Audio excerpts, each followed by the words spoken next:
Hi everyone, today we'll learn how to represent irrational numbers on a number line. So let's take the number line, and for sake of understanding, let's only take the positive side of the number line. So let's make our markings here, and this would be 0, 1, 2 and 3. Now let's understand what the problem is. So for rational numbers, if we have to plot it on the number line, we can do it very easily. Say we have a rational number, say half, which is 0.5. which would be exactly in between 0 and 1.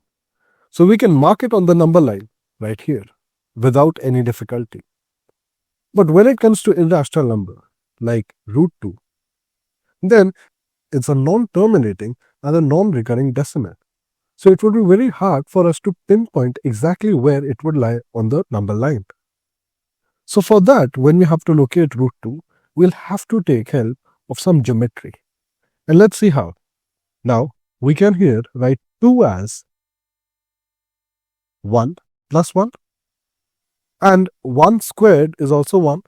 So we can also write this as 2 can be written as root 2 whole squared, and 1 can be written as 1 squared and 1 squared. But this gives us a great idea because this gives us an intuition of a similar formula.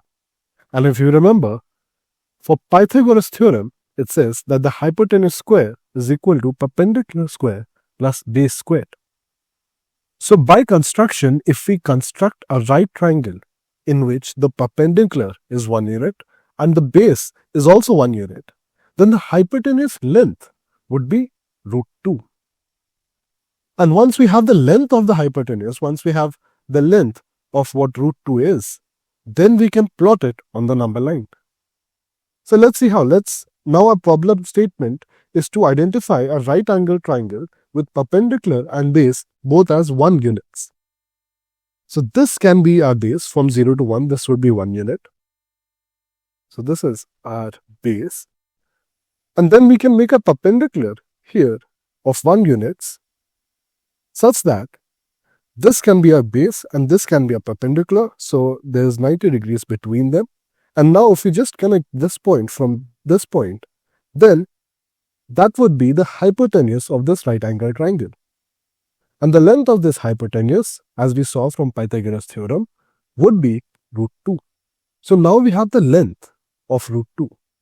And to plot it on the number line, what we can do is, we can take a compass out and fix it to this length. So now that a compass is fixed to this length, root 2, then we can cut an arc of the same fixed length, root 2, on the number line. Since this is fixed to the length root 2, clearly this length would be root 2. And so from that, we plotted root 2 on the number line. And this is our root 2, which makes sense because root 2 is close to 1.4 something, and that is between 1 and 2, slightly less than 1.5. So let's see another example. Now let's try plotting root 3 in a similar way. So from the same idea, we can write 3 as 2 plus 1. So here 3 can be written as 2 plus 1. Now 2 can be written as root 2 whole squared. So, and 3 is root 3 whole squared. So this would become root 3 whole squared is equal to root 2 whole squared plus 1 whole squared. And now our problem statement is to find a right angle triangle with base as root 2 and the perpendicular distance as 1 such that the hypotenuse of that triangle would be root 3.